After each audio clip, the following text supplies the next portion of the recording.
La dispersa geografía de Grecia, repartida entre el sur de la península balcánica, la costa jonia de Asia Menor y el intermedio archipiélago del mar Egeo, cuya salida cierra la isla de Creta, hace muy complejo el análisis lineal de su desarrollo artístico, así como la fijación de sus orígenes.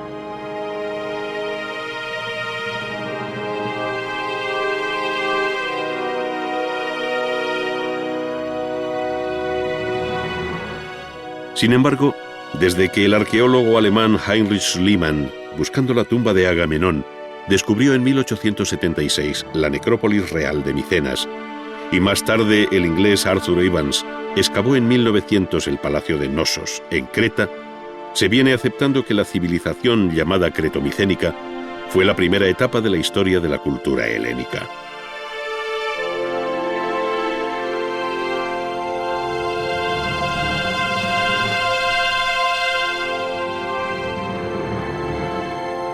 El amplio arco cronológico en el que aquella se inscribe iría desde finales del tercer milenio hasta el siglo XII a.C.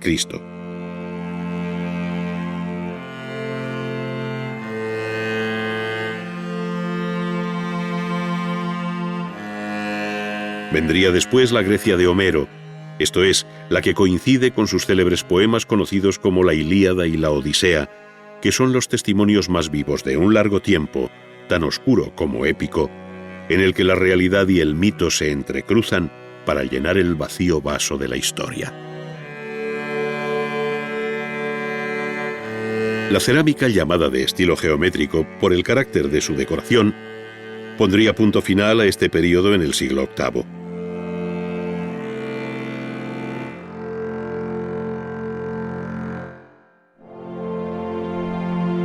Siglo, por otra parte, que conoce la expansión del pueblo griego por el Mediterráneo occidental, fundando importantes colonias como las de Sicilia y el sur de Italia, conocida como la Magna Grecia.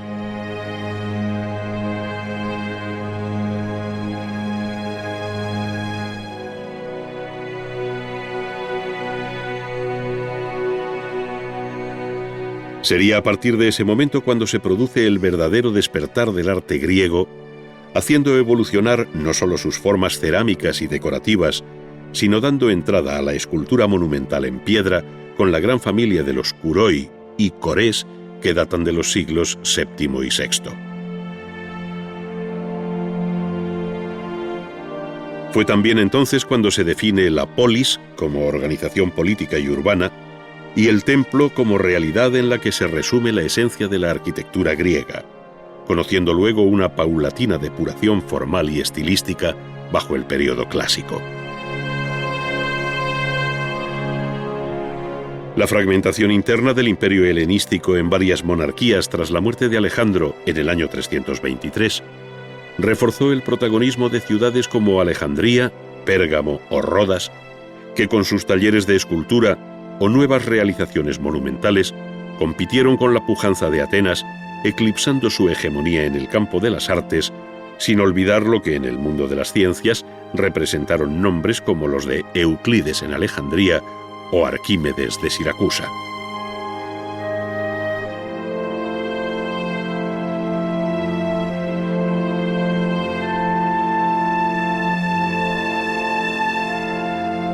La historia de Roma corre paralela en el tiempo a la de Grecia, pues la legendaria fecha de la fundación de Roma por Rómulo y Remo se fija a mediados del siglo VIII antes de nuestra era, coincidiendo con la presencia griega en el sur de Italia y la formación del pueblo etrusco.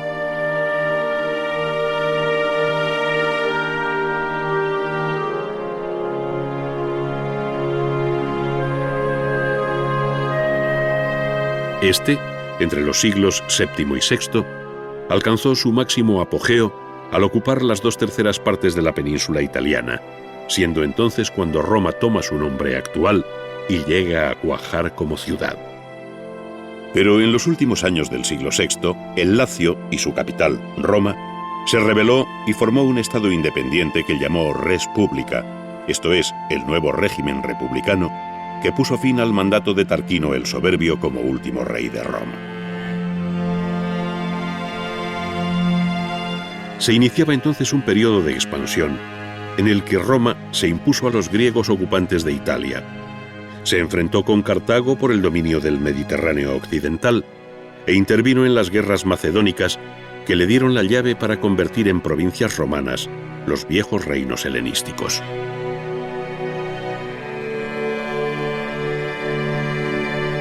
Todo esto supuso una fuerte helenización de la vida romana y muy especialmente en el terreno artístico, de tal modo que el arte romano, paradójicamente, aparece como continuador de la rica tradición griega.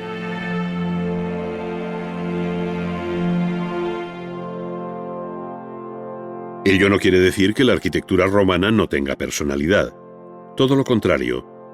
pero no es menos cierto que su monumental y funcional arquitectura, con poderosa alma de ladrillo y hormigón, volteando formidables bóvedas y arcos, se cubre finalmente con el vestido prestado de los órdenes griegos.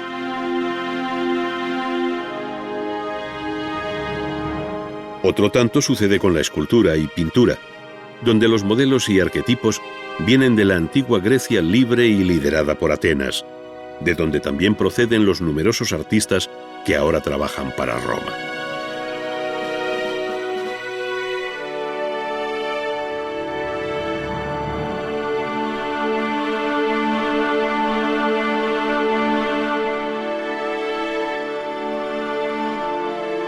Ello no impide que algunos temas, como el retrato o el relieve narrativo, alcanzaran en Roma un particular desarrollo que no llegó a conocer Grecia. En síntesis, Grecia y Roma componen una unidad difícilmente separable en el plano artístico que se define bien bajo el común denominador del mundo clásico.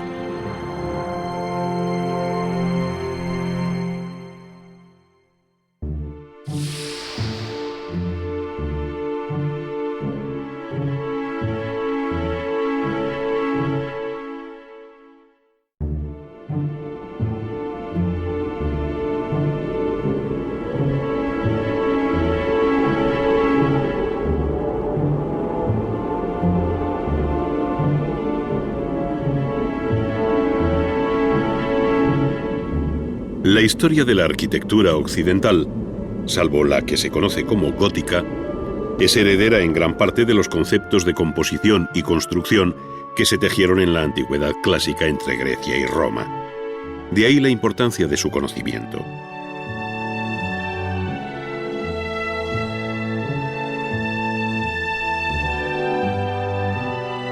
Si a Grecia se debe el rico lenguaje de los órdenes y el cuidadoso estudio de sus proporciones, que tiene en el templo su mejor expresión,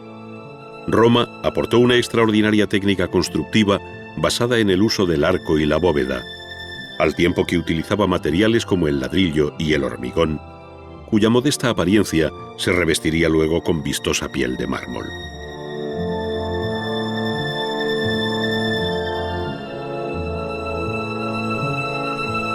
De este modo puede afirmarse que el Partenón de Atenas es tan característico del pensamiento griego como lo es el Panteón de Agripa del espíritu romano.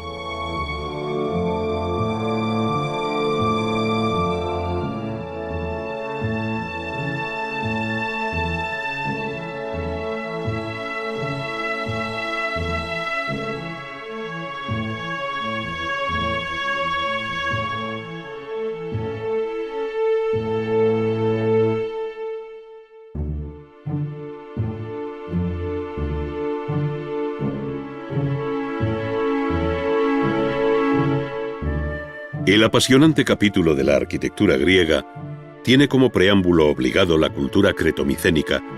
cuyo núcleo principal residió primero en la isla de Creta y su célebre palacio de Cnosos, y después en Micenas, con sus ciclópeas murallas en las que se abre la conocida Puerta de los Leones y con la serie formidable de enterramientos reales como el llamado Tesoro de Atreo o Tumba de Agamenón, cuya cámara funeraria cubierta con cúpula se encuentra al final de un largo corredor de acceso.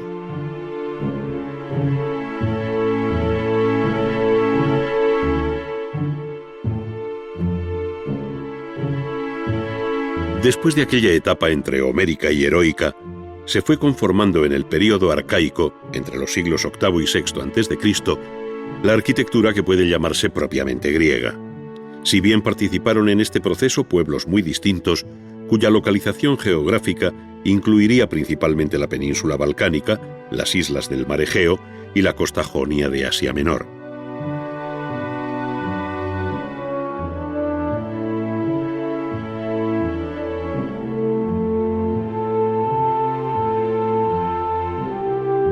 Entre los elementos que entonces fueron tomando carta de naturaleza como propios, hasta alcanzar su más equilibrada expresión en el clasicismo de los siglos V y IV, se encuentran el templo y los tres órdenes griegos por excelencia, el orden dórico, el jónico y el más joven corintio.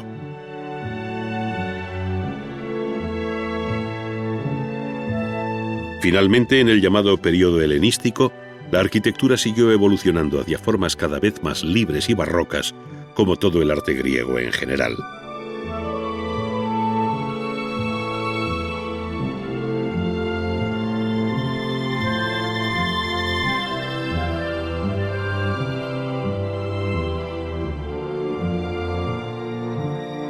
El conjunto monumental más conocido de la arquitectura griega es el de la Acrópolis de Atenas, que pese a su actual estado de ruina expoliada por una ingrata historia posterior, en la que desaparecieron gran parte de sus edificios, aún conserva el aliento que le diera Pericles cuando decidió en el año 448 reconstruir la Acrópolis que los persas habían arrasado años atrás. Fue así como surgieron los nuevos propíleos, o entrada monumental a la meseta alta de la Acrópolis, trazada por Mnesiclés y concebida con un elegante orden dórico que dejaba el intercolumnio central más amplio para el paso de la procesión de las Panateneas.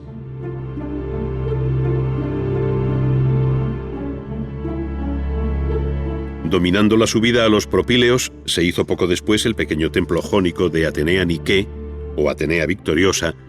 debido al arquitecto Calícrates. Se trata de un templo tetrástilo, con 4 columnas en sus frentes principales, y anfipróstilo, por llevarlas solo en 2 de sus fachadas.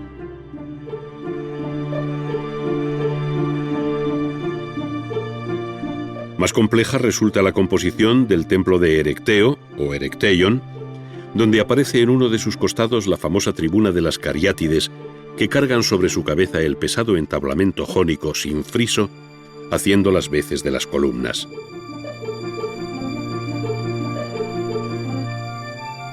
Si bien se trata de un elemento arquitectónico por su función, la poderosa figura femenina de estas mujeres de Caria se debe a la mano de un escultor, siendo para unos Calímaco su autor, mientras que otros ven el estilo de Alcamenes. Pero la obra más importante de toda la Acrópolis fue y es el templo dedicado a la diosa Atenea Parcenos, de donde deriva el nombre de Partenón. Sus arquitectos fueron Ictinos y el mencionado Calícrates, que hicieron aquí, con el concurso del escultor Fidias, una obra absolutamente extraordinaria, superando en tamaño, proporciones y originalidad a cuanto se había hecho hasta entonces en todo el mundo griego. Se trata de un templo períptero, con columnas en sus 4 frentes,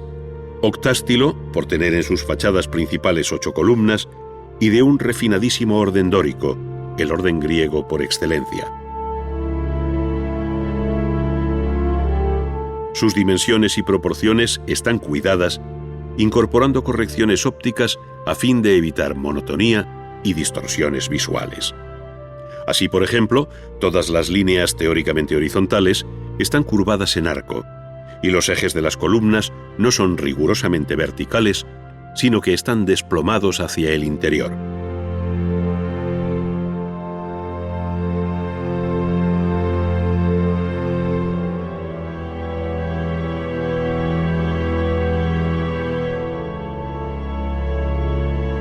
La distribución interior constaba de una pronaos, una cella o naos y el opistódomos, siendo la cella el espacio más amplio que, dividido en 3 naves, guardaba la estatua de oro y marfil de Atenea, hecha por Fidias.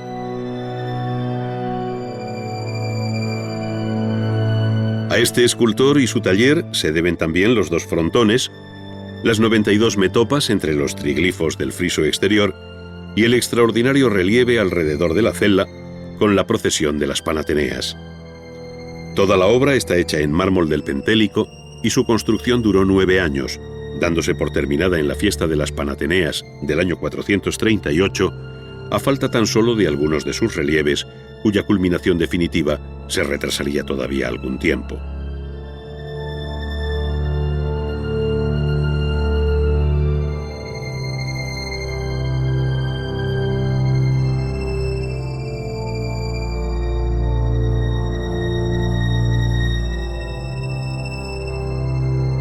Las colonias griegas de las costas del Mediterráneo occidental contribuyeron a difundir el arte helénico, llegando hasta el Levante español, donde fundaron ciudades como Ampurias, si bien el núcleo colonial más importante se encuentra en el sur de la península italiana y Sicilia, donde se formó la poderosa y rica Magna Grecia. Los templos dóricos de Paestum, Selinunte o Agrigento, en tierras italianas, no tuvieron rival por su tamaño, ni siquiera en la propia Grecia, a excepción del Partenón.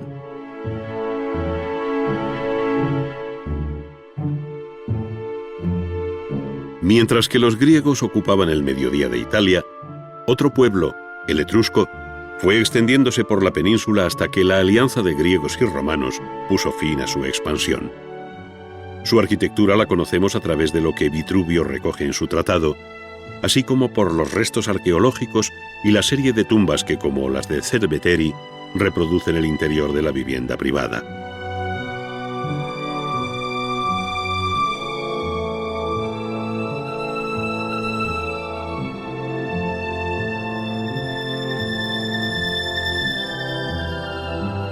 Si bien es cierto que Roma bebió en las fuentes de las arquitecturas griega y etrusca, no lo es menos que siempre mostró una fuerte originalidad, desbordando ampliamente el marco de sus antecedentes. En efecto, la arquitectura romana, desde la República hasta el final del Imperio, tuvo siempre un marcado sentido funcional y práctico frente al carácter religioso que domina la arquitectura griega y etrusca. Así, además del templo, donde se hace más patente su deuda respecto a los modelos griegos y etruscos, los arquitectos romanos, siguiendo la divisa recogida por Vitruvio en sus 10 libros de arquitectura, dedicados al emperador Augusto, buscaron por encima de todo la venustas, firmitas y utilitas, es decir, la belleza, la solidez y la utilidad social de sus edificios. Por eso dedicaron tanta atención a la casa, a los edificios civiles, como las basílicas, termas, teatros y anfiteatros, a las obras públicas como calzadas, puentes, pantanos y acueductos, además de una amplia arquitectura conmemorativa que tiene en los arcos de triunfo la imagen más conocida.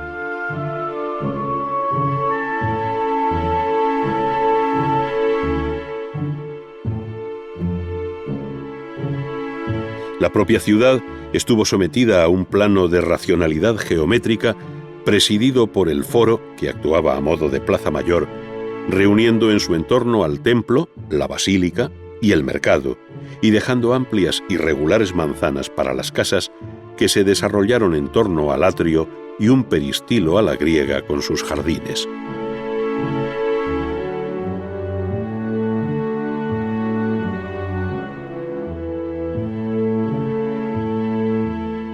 Distinto fue el caso de la ciudad de Roma, que creció de un modo desordenado y a la par monumental, mientras que todas sus colonias, repartidas por el imperio, guardaban un ejemplar orden urbano.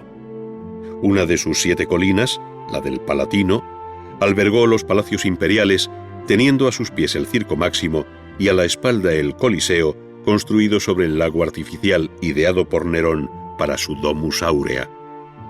Las monumentales ruinas de los edificios termales, los foros imperiales, la Basílica de Magencio y otras tantas construcciones portentosas, hoy caídas, siguen produciendo estupor y admiración hacia lo que llegó a ser esta ciudad.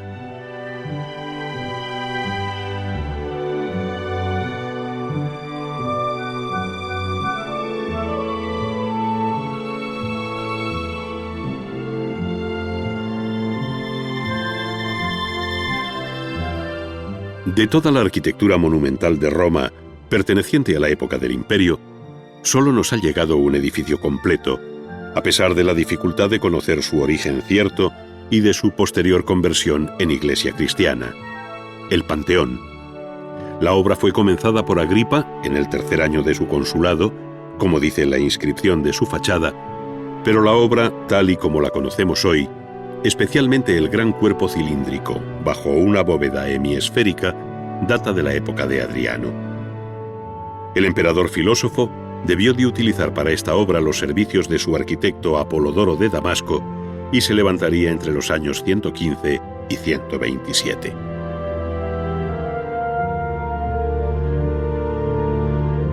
Detrás de la fachada columnaria, que recuerda la de un templo adintelado griego, con un frontón triangular que teóricamente debía corresponder a una cubierta a dos aguas, lo que realmente aparece es un cuerpo cilíndrico, autónomo, de un diámetro de unos 43 metros, que es la misma medida que alcanza la altura de su bóveda. Esta, en su interior, deja visibles los casetones decrecientes que se abren entre las líneas de meridianos y paralelos, hasta dejar en lo alto un óculo abierto, siendo este el único hueco que se abre al exterior para dejar pasar la luz del sol. En este punto debe recordarse la posible significación del Panteón como una representación del universo, donde la bóveda construida sería una representación de la bóveda celeste, a la que se sumarían otra serie de significados posibles que hacen aumentar más, si cabe, el interés del Panteón de Roma. Nunca, como hasta entonces, la técnica constructiva a base de ladrillo y hormigón había permitido cubrir un espacio tan amplio, 1.520 metros cuadrados, sin apoyos intermedios, resultando su interior de una diafanidad que conmueve y sobrecoge. Hay en él algo de inmortal por encima de la contingencia humana, y por eso recibió los restos de hombres que, como los de Rafael, no tenían cabida en otro lugar, sumando a la inmortalidad del edificio la fama imperecedera del artista.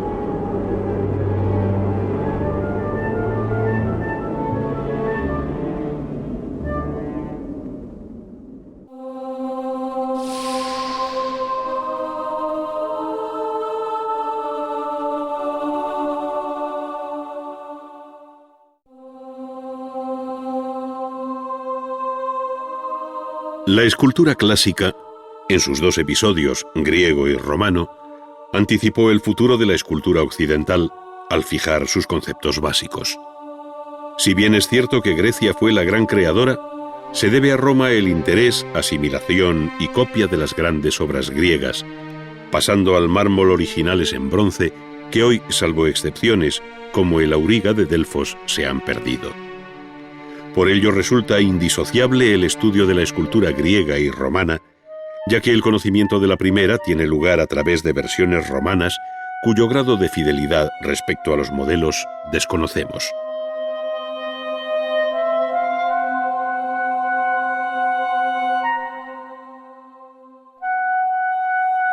Dentro del arte griego, la escultura es, de las tres artes mayores, la que mejor permite seguir su proceso evolutivo, pues partiendo de un largo período conocido como arcaico, la escultura puso especial empeño en la búsqueda de un arte normativo y canónico a través de las figuras masculina y femenina, llámense kuroi, atletas o dioses. El hecho es que la escultura griega emprendió la senda de la estética idealista frente al mundo real, creando una segunda naturaleza en la que el escultor aspiraba a fijar un ideal de belleza basado en el principio de la simetría, que para los griegos era la relación de las partes entre sí y la de éstas con el todo.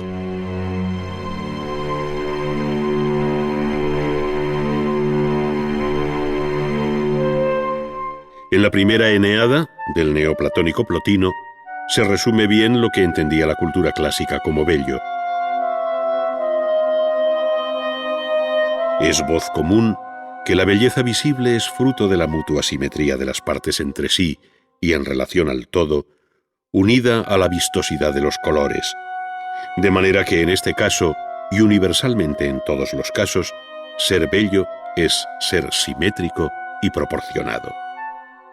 Este principio alcanzó su mejor expresión en el siglo V a.C., en la etapa que se conoce como clásica por excelencia.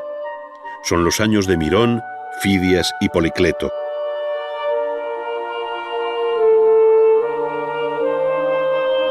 En la centuria siguiente se produjo una relajación del canon clásico, experimentando nuevas relaciones de proporciones e ideas que pueden entenderse como un manierismo, que por último desembocaría en la etapa final del arte griego conocida como helenística, y que no es sino el final brillante y barroco del arte griego. Es decir, arcaísmo, clasicismo, manierismo y barroco, como profético anticipo del discurrir formal del futuro arte europeo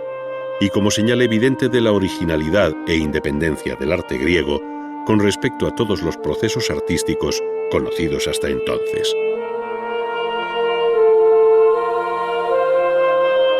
Dos de las más conocidas esculturas arcaicas se encuentran actualmente en el Museo del Louvre: la Dama de Auxerre, del siglo VII, y probablemente procedente de un taller cretense, y la llamada Era de Samos, del siglo VI y de escuela jónica. Ambas muestran una rigidez y falta de movimiento absolutas, llevando los brazos pegados al cuerpo y recordando las esculturas más antiguas que se hacían en madera y se veneraban en los templos, los xoana. Entre las figuras más repetidas de este periodo se encuentran los kuroi, o muchachos desnudos, que inicialmente se difundieron por las islas del mar Egeo, igualmente hieráticos, frontales y con rasgos que hablan de la influencia egipcia en este despertar de la escultura griega, como lo evidencian Cleobis y Bitón, dos piezas excelentes del Museo de Delfos. Pero el deseo de superar modelos y esquemas prestados y la búsqueda de un ideal de belleza hizo evolucionar con rapidez a estos kuroi que ya en el siglo VI anticipan la serenidad y equilibrio del clasicismo. Los kuroi tuvieron su réplica femenina en las llamadas korai, que son unas figuras votivas que repiten el mismo planteamiento formal, llevando el vestido jónico, es decir, el chitón y el himatión cruzados sobre el pecho y con una ofrenda en la mano que normalmente les falta por despegarse del resto del cuerpo.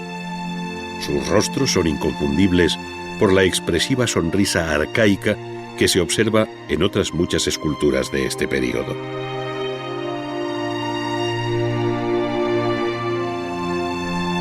El paso del arcaísmo al clasicismo fue relativamente breve, y ya en la primera mitad del siglo V se observan novedades, como el mejor estudio de la anatomía y la tendencia a proporciones más elegantes,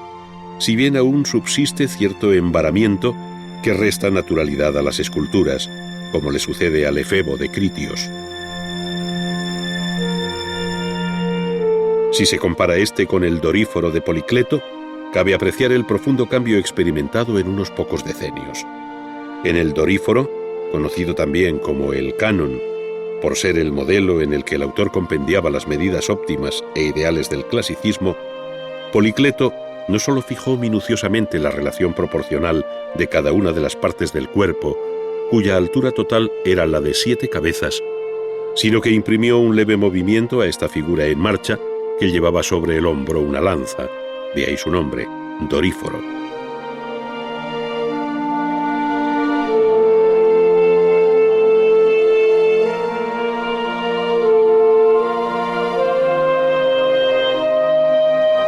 Otro tanto hizo en su diadúmeno, captado en el momento de ceñirse la cinta de vencedor sobre la frente, donde se hace igualmente patente la fuerte articulación de su anatomía.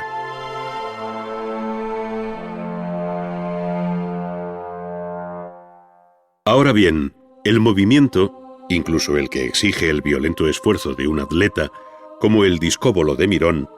no llega nunca a descomponer la estructura muscular, que se mantiene plana, ni el rostro, que no expresa la energía precisa para lanzar el disco. Es ciertamente un cuerpo en tensión, pero no descompensado. No acusa el esfuerzo, resulta ingrávido, potente sí, pero en un equilibrio absolutamente controlado por el escultor que busca plasmar su ideal de belleza en un paradójico movimiento en reposo.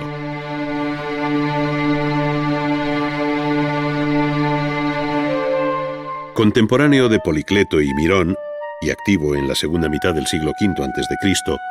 fue el gran escultor Fidias, uno de los nombres de mayor peso en la historia universal del arte y a quien Plutarco atribuye la supervisión de la nueva Acrópolis de Atenas por encargo expreso de Pericles. Su obra nos es conocida a través de descripciones antiguas y de copias romanas, habiendo alcanzado especial fama su Atenea Parcenos, cuya belleza, según Quintiliano, había añadido algo a la religión tradicional.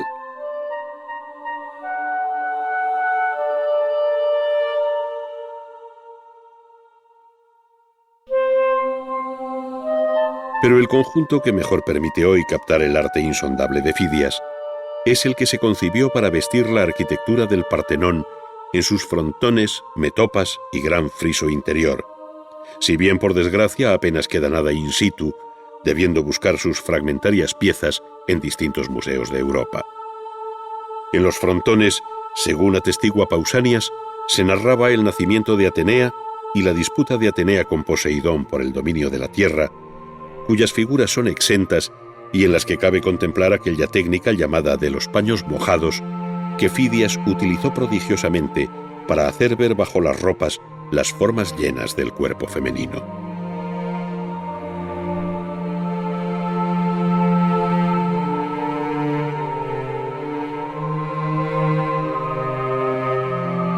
Por otra parte, los altorrelieves de las 92 metopas del friso dórico representaban en cuidadísimas composiciones cerradas distintos pasajes de la gigantomaquia, amazonomaquia, guerra de Troya y de la lucha entre centauros y lapitas, cuyo argumento común enlazaba con la reciente lucha mantenida por el pueblo ateniense contra los persas.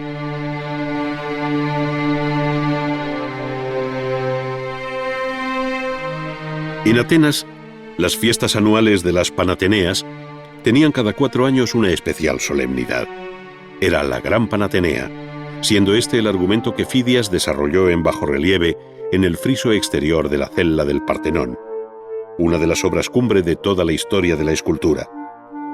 Con un sentido narrativo y continuo, Fidias y su taller hicieron un alarde de las posibilidades compositivas y técnicas del relieve, haciendo desfilar una procesión religioso-cívica compuesta por grupos de hombres, mujeres, muchachos y jinetes que con un paso medido en términos musicales formaban el cortejo que acompañaba al velo tejido para Atenea, protectora de la ciudad.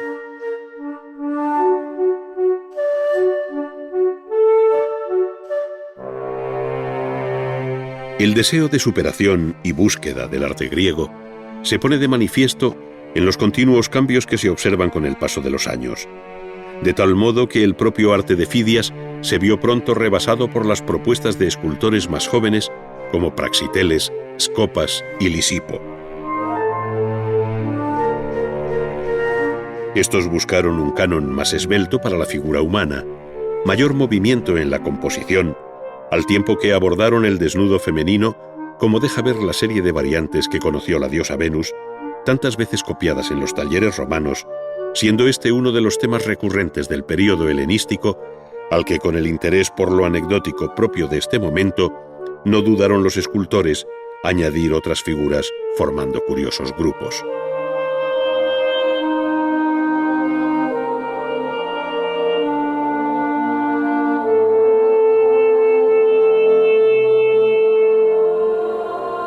La Venus más famosa de este último período helenístico, y de autor desconocido, es la Venus de Milo, en el Museo del Louvre, paradigma de belleza de todos los tiempos, a pesar de la mutilación de sus brazos. Pero la escultura helenística,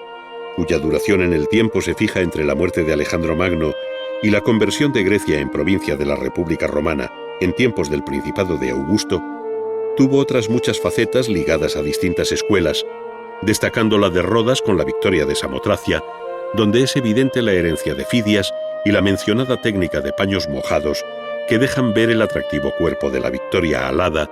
si bien con una energía y dramatismo que no interesaron al gran escultor ateniense.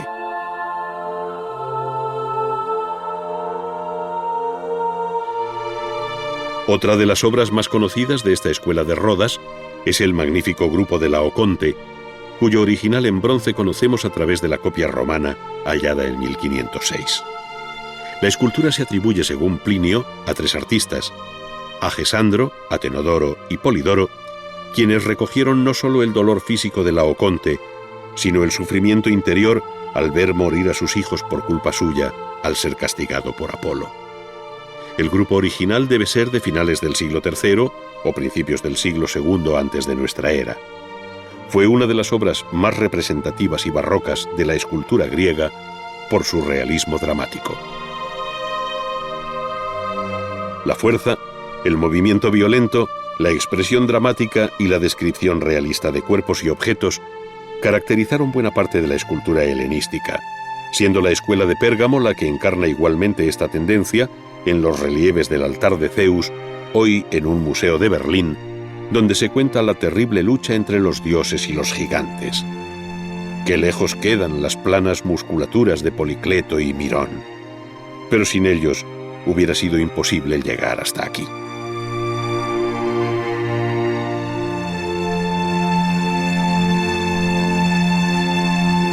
En un paulatino acercamiento a la realidad, apareció también el retrato que en Atenas tuvo como representante a Polieuctos, autor del retrato de Demóstenes, cuya cabeza pone de manifiesto que el escultor, además del parecido físico, buscó sobre todo el retrato moral de aquel gran orador y político ateniense.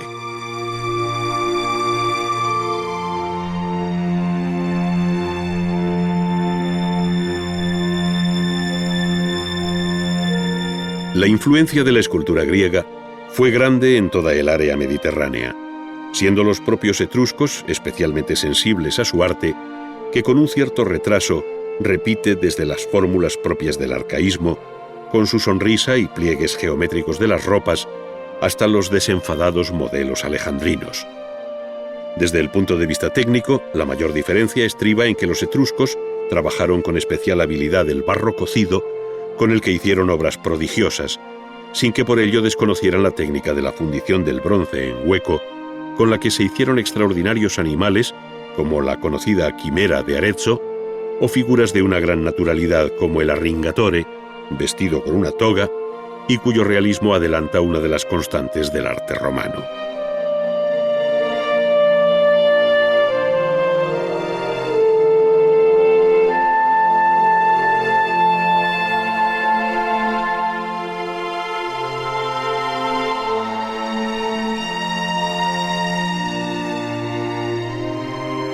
El capítulo de la escultura romana es en general absolutamente deudor de Grecia, al tiempo que ésta le debe el haber perpetuado sus obras en mármol, utilizando muchas veces a artistas griegos. Sin embargo, cabe subrayar el mayor interés que Roma tuvo sobre Grecia por el retrato, tanto en el ámbito privado como público. Los retratos de la época republicana ofrecen un verismo sorprendente que enlaza con el realismo de las imagenes maiorum, esto es, las imágenes de los antepasados, a las que se les rendía culto familiar en el tablinum de la casa, cuyos rostros, mostrando el rigor mortis, recuerdan a las mascarillas funerarias en cera que encargaban los familiares del difunto. Bajo el Imperio, se inició un giro hacia el retrato idealizado, de suave modelado, del que son buenos ejemplos los retratos del emperador Augusto, al que se rindió culto público como Pontifex Maximus, al igual que a todos sus sucesores, de tal manera que el retrato imperial se convirtió en la espina dorsal de la escultura romana. A través de sus rostros y de los de sus mujeres se ve cambiar la moda en el peinado de estas o en las barbas de aquellos, conociendo momentos de aproximación o lejanía respecto a una concepción real o idealista del retrato oficial que, como propaganda política, se extendió por todo el imperio.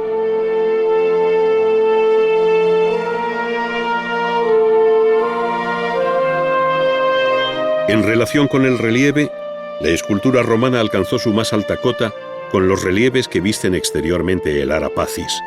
obra singular de los años de Augusto, y sin duda influida por el arte griego de Fidias, y muy concretamente por la procesión de las Panateneas del Partenón, en la serie de sacerdotes y hombres togados que desfilan hacia el altar de la paz.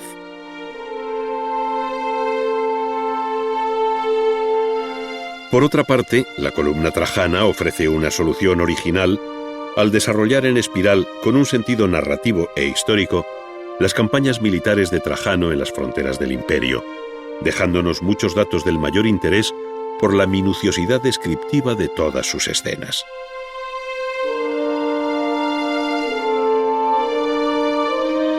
Absolutamente nuevo y sin antecedentes en la escultura griega, resultan ser los relieves funerarios sobre los frentes de los sarcófagos, entre los que siempre se admirará el llamado sarcófago Ludovisi, que cuenta con gran realismo, en una imagen de claro espíritu barroco, una batalla bajo la dirección de un general romano, que es el difunto, frente a los bárbaros de la frontera con Germania. Este tipo de sarcófagos servirá de pauta a los primeros sarcófagos monumentales cristianos que, como en otros muchos aspectos del arte paleocristiano en general, tendrán en Roma su obligado punto de partida.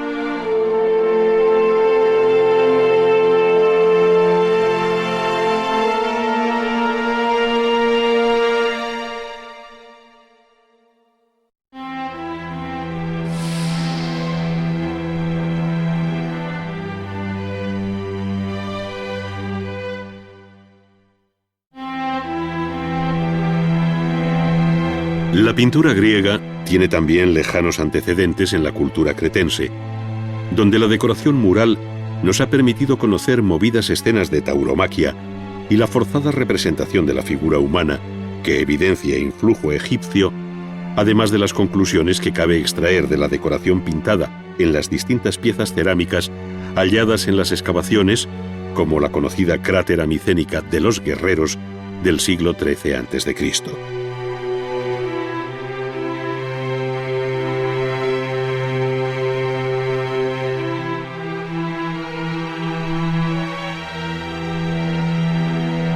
Es precisamente el mundo de los llamados vasos griegos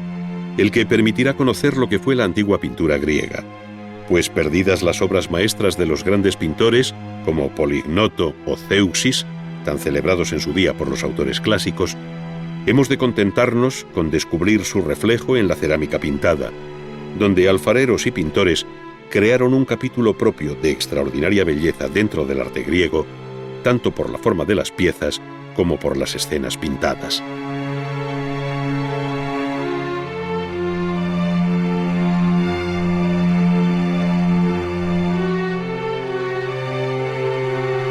Así, partiendo del periodo geométrico y orientalizante, con figuras muy esquemáticas,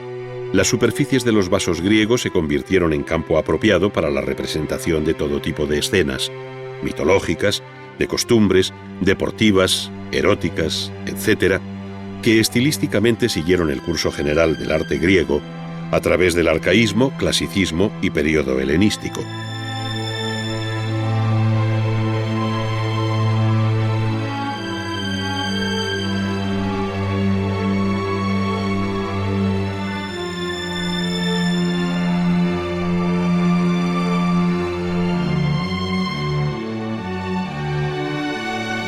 Sus figuras son unas veces rojas sobre fondo negro y otras, al contrario, figuras negras sobre fondo rojo, salvo la excepción de los lekitoi, funerarios, que se pusieron de moda en la Atenas de Pericles, donde las figuras aparecen sobre un fondo blanco, generalmente en torno al difunto, que aparece siempre vivo.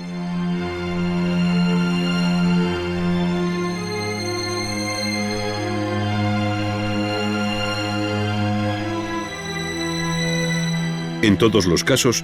predomina siempre el dibujo sobre el modelado. Las formas planas y recortadas, sin matices de luz ni color, y una gran sobriedad cromática que son los elementos comunes a la pintura mayor, al menos hasta el siglo V a.C., observándose después el creciente influjo de los modelos escultóricos en el mayor movimiento de las figuras y en la naturalidad de sus actitudes.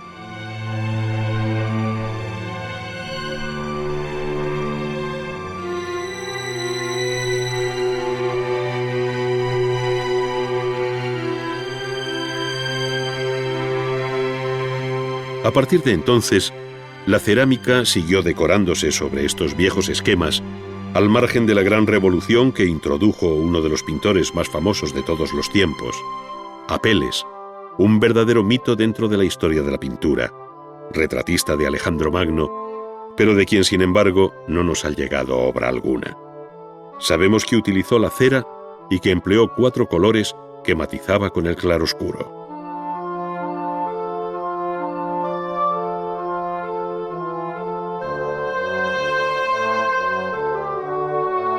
Desde aquel momento, la gran pintura mural tomó derroteros nuevos y, a falta de una obra original griega, nos quedan las copias romanas, que fijaron para siempre en mosaico las grandes composiciones hoy perdidas. Ninguna obra tan espectacular como la Batalla de Iso, en definitiva un cuadro de historia que narra el enfrentamiento entre Alejandro y Darío III.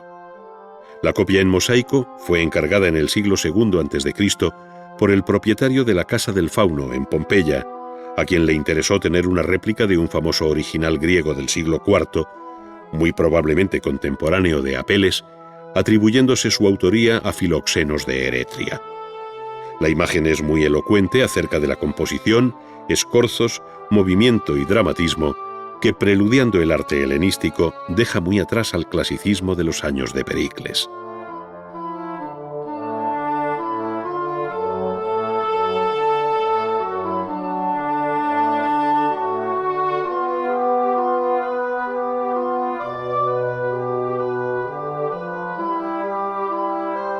La misma ciudad romana de Pompeya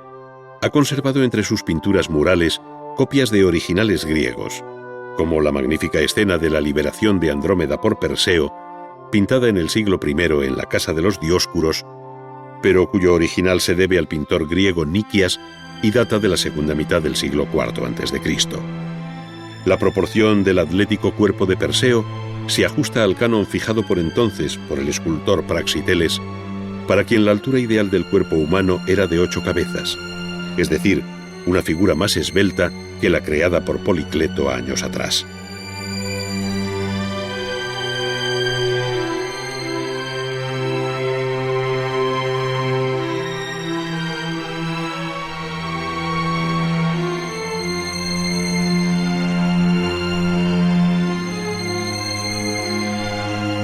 Sin embargo, antes de comentar estas copias y otras obras romanas originales, es necesario recordar la existencia del nada desdeñable capítulo de la pintura etrusca, aunque ceñida siempre a su carácter funerario. Se trata de amplios conjuntos murales pintados al fresco que dan luz y color al interior de los enterramientos excavados en la roca, siendo especialmente notable el conjunto de tumbas de Tarquinia,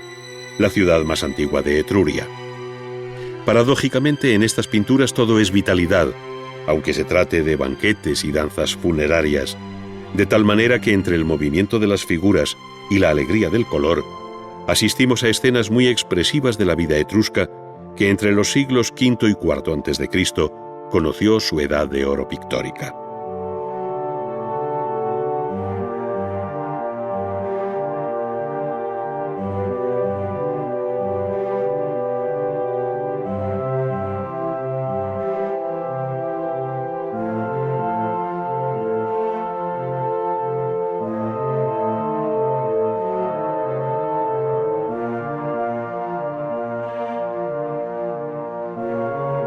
La ciudad de Pompeya, que quedó bajo las cenizas del Vesubio en el año 79, ha conservado milagrosamente gran parte de las pinturas murales del interior de sus ricas mansiones, pudiendo estudiarse allí los diferentes estilos que Vitruvio recoge en su Tratado de Arquitectura, ya que su representación tiene un fuerte componente arquitectónico, perspectivo y teatral que no parece tener antecedentes en el mundo griego.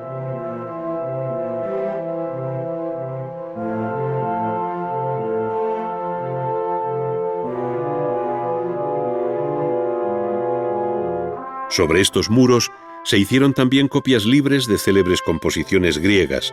como las Bodas Aldobrandinas, referidas a las de Alejandro con Roxana, obra del pintor griego Aétion,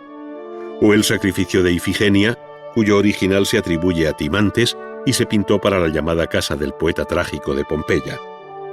No obstante, en esta ciudad, el conjunto más sorprendente y original es el de la Villa de los Misterios,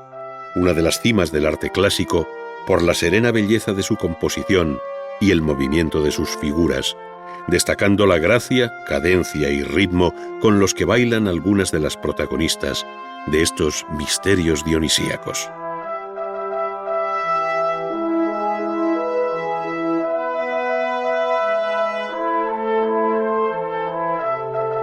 Además de lo señalado,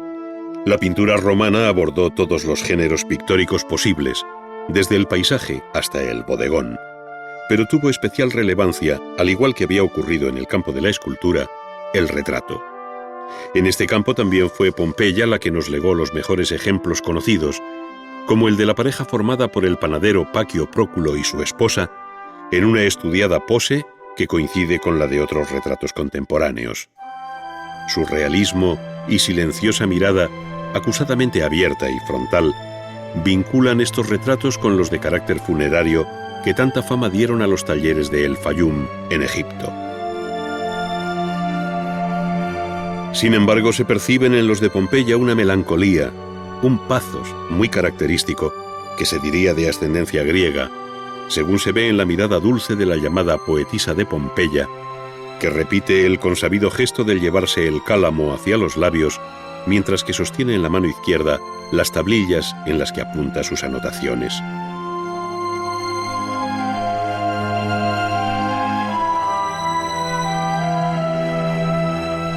El retrato no solo se pintó al fresco sobre el muro y a la cera o en cáustica sobre tabla, sino que encontró en el mosaico una técnica aún más sólida para perpetuar la mirada eterna de estos rostros.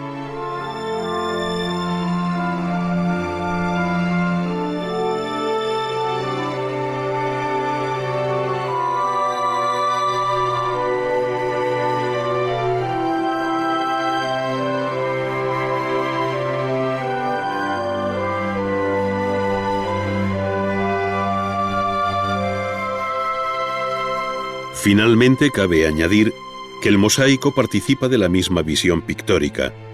especialmente el llamado opus vermiculatum, que permitía, frente al carácter geométrico del opus tessellatum, la sinuosidad, perfiles, modelado y cromatismo de las figuras con análogos matices a los que podía emplear el pintor con los pinceles en la mano.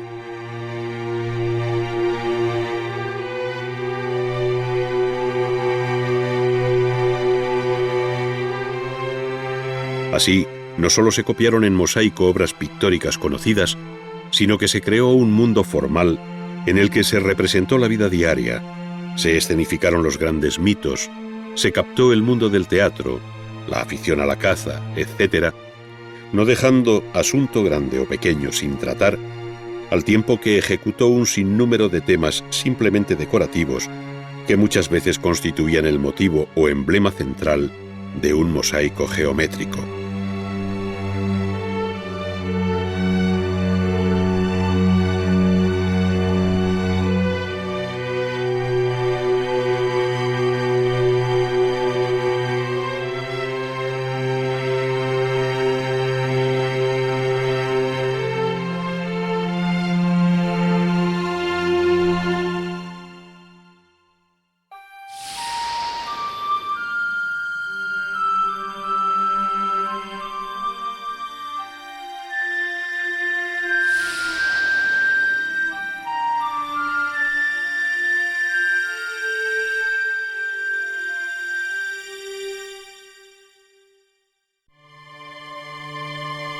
En el campo de la escultura,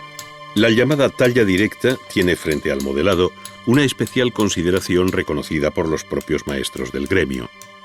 Ello se debe al modo de trabajar directamente sobre la piedra, venciendo las dificultades de su estructura física con unos sencillos útiles que no han variado a lo largo de la historia. Es decir, con la amplia familia de cinceles, punteros y gradinas que en manos fuertes y seguras son golpeados con una maza cuyo manejo requiere tanta fuerza como contención, tanta delicadeza como habilidad para coronar con éxito su obra. En esta serie de grabados del siglo XVIII, pertenecientes a la Enciclopedia de Diderot y d'Alembert, se recogen los diferentes modos de abordar una escultura, fijando la imagen de lo que ésta tiene de oficio. En efecto, arte y oficio van de la mano, y el conocer los distintos procedimientos de éste permite el mejor entendimiento de aquel. Arte y oficio.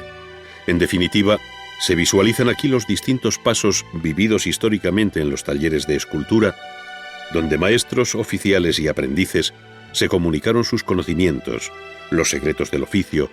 puesto que el talento es solo patrimonio personal que no cabe sino imitar. En este taller hemos sorprendido a dos oficiales que tienen muy diversa tarea, pues mientras uno prepara el caballete para hacer un boceto, otro está terminando el ornato de uno de los soportes de una mesa de piedra siguiendo un modelo romano. Al acercarnos a su trabajo podemos comprobar que ya ha rebajado el fondo, del que se destacan los elementos en relieve que ahora se dispone a afinar con una gubia de boca curva para luego repasar el tallo con una escofina, produciendo un polvillo que elimina soplando una y otra vez. La ejecución del relieve exige el uso constante del lápiz, pues no en vano la escultura es una de las artes del diseño, como ya dijera Vasari. En efecto, sin dibujo no hay escultura, y el dibujo representa la guía firme del artista durante su trabajo. Pero el dibujo también está en el comienzo de la obra, pues la plasmación de la idea, la representación de la forma imaginada, requiere una primera visualización para fijarla, para hacerla bajar del mundo de la imaginación al mundo de las formas y someterla aquí a los cambios y retoques que considera convenientes el artista. Esto es lo que hace el experimentado oficial, que es sobrino del maestro del taller y cuyo grado pronto alcanzará, dada su pericia y talento.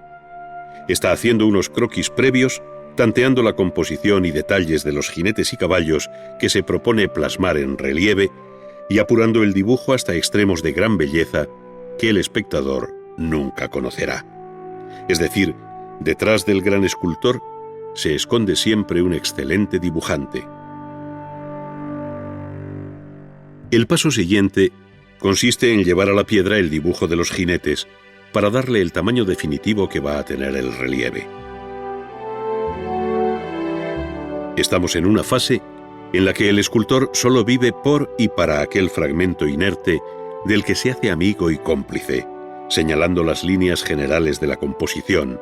insistiendo en los bordes y midiendo con anticipación los distintos planos de que constará el relieve una vez acabado. Repentinamente el silencio del taller se rompe con el golpeteo de las herramientas, pues con la decisión propia de quien domina el oficio, comienza a rebajar con un cincel el perfil de las figuras, a fin de reservarlas y eliminar los campos de su entorno para que aquellas queden en relieve. Es entonces cuando coge el escafilador y gana una determinada profundidad bajo el plano de mayor saliente. Vuelve a repetir el proceso por otras zonas para llevar la obra con orden y cuando no cabe la gran boca del escafilador, elige un puntero fino para abrirse camino entre las cabezas de los jinetes. Pero como estos no se encuentran en el mismo plano, el escultor comienza a rebajar la figura que queda en segundo término, pudiendo percibirse bien al final de esta fase los tres planos distintos de que consta el relieve. Esto es, el fondo general, el jinete del segundo plano y el que lo oculta parcialmente desde una primera posición.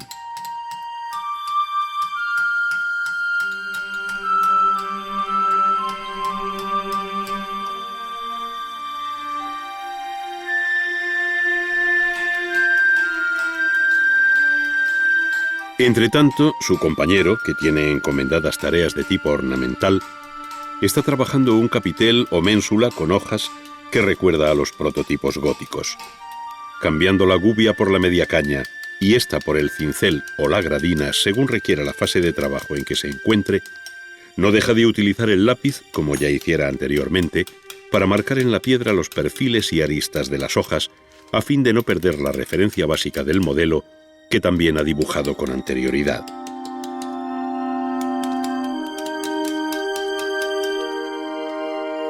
De este modo se labraron los innumerables capiteles que en todo tiempo han servido de punto de arranque a arcos y bóvedas,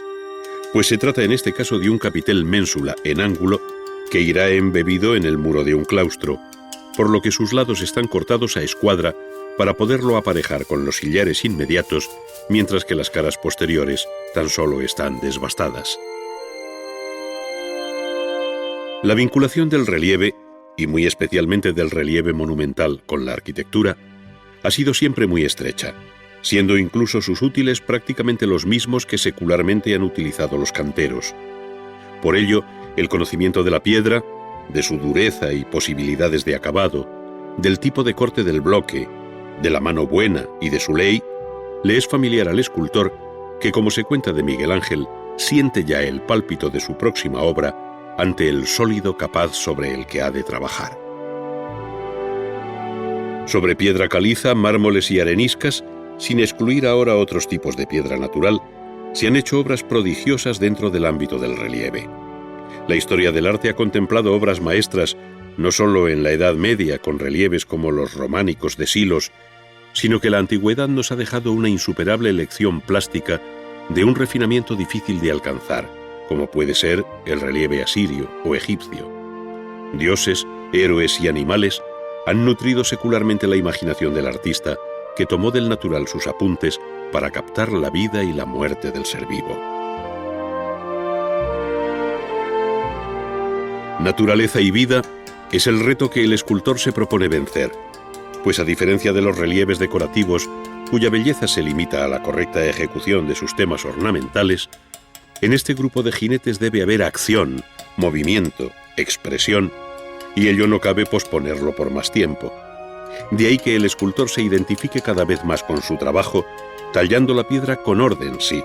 pero también con energía vivificadora, sacándole todo el partido posible a sus herramientas, que obedecen como si fueran prolongación de las propias manos.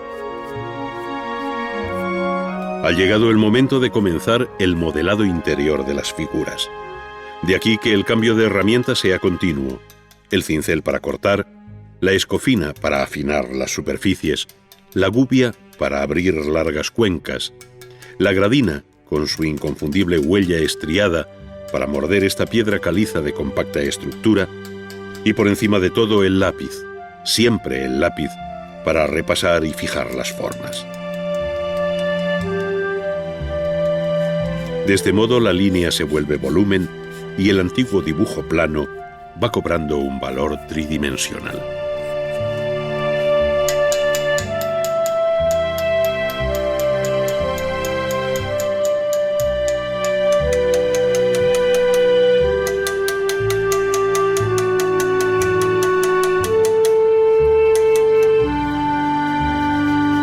Es probable que el profano no vea más que las manos ágiles del escultor moviendo sus herramientas, pero se debe llamar la atención sobre el modo en que, por ejemplo, se hace resaltar sobre el vientre del caballo músculos y venas por el procedimiento ya comentado de reservar y rebajar su contorno. Es este uno de los muchos matices del trabajo que en ocasiones obedecen a recetas de taller para conseguir determinados efectos que contribuyen precisamente a insuflar vida a la obra. Aunque se ha visto apurar algunos detalles, lo aconsejable es llevar el tajo por igual para dominar los distintos planos. Por esta razón, el escultor coge de nuevo la poderosa gradina para morder toda una zona de la que surgirá la cabeza y brazo del primer jinete, remedando la actitud de algunas de las figuras que aparecen en el célebre friso de las Panateneas. La obra se hace cada vez más delicada, de tal forma que un error puede resultar ya fatal porque no hay materia sobre la cual rectificar. Gubias, cinceles y escofinas producen mucho polvo que el escultor sopla en un gesto que tiene mucho de genesiaco, pues parece insuflar vida al relieve.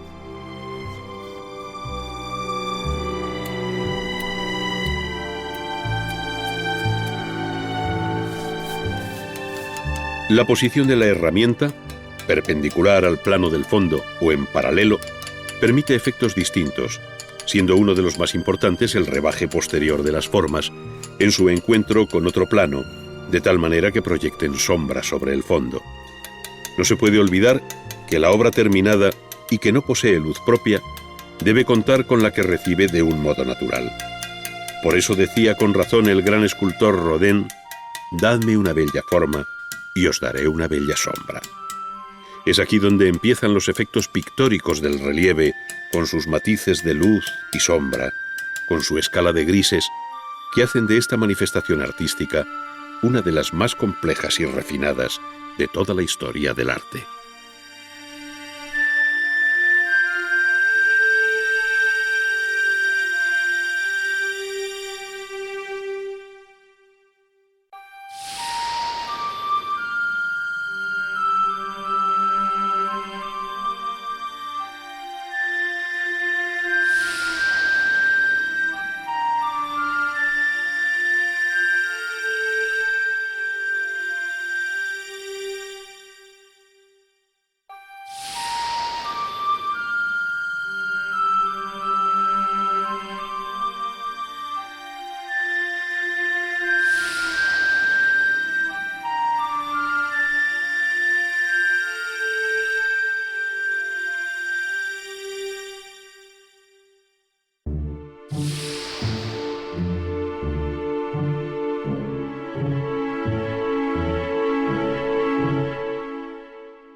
Bienvenidos a Ars Magna,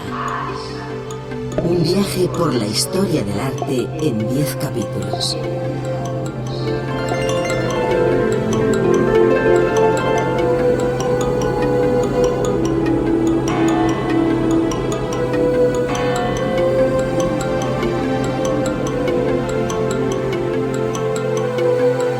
A través de sus contenidos podrán recorrer la evolución de las diferentes disciplinas artísticas,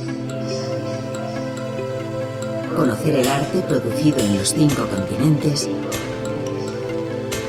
y descubrir las técnicas empleadas por pintores, escultores, artesanos y constructores.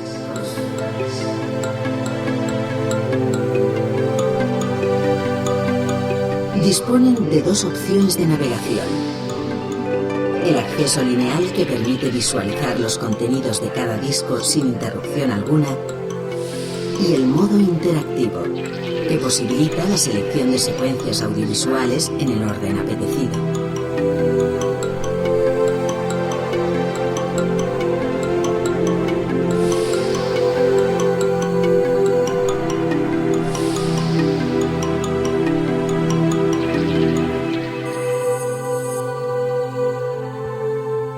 Sumando a distancia les permitirá recorrer y seleccionar las opciones dispuestas en los distintos menús.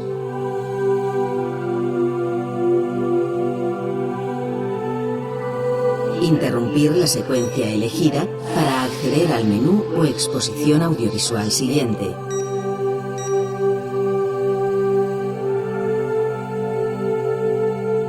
Cambiar el idioma de consulta sin interrumpir la seqüència en curso.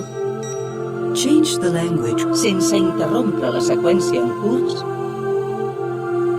Y manejar su lector DVD como cualquier aparato de vídeo doméstico.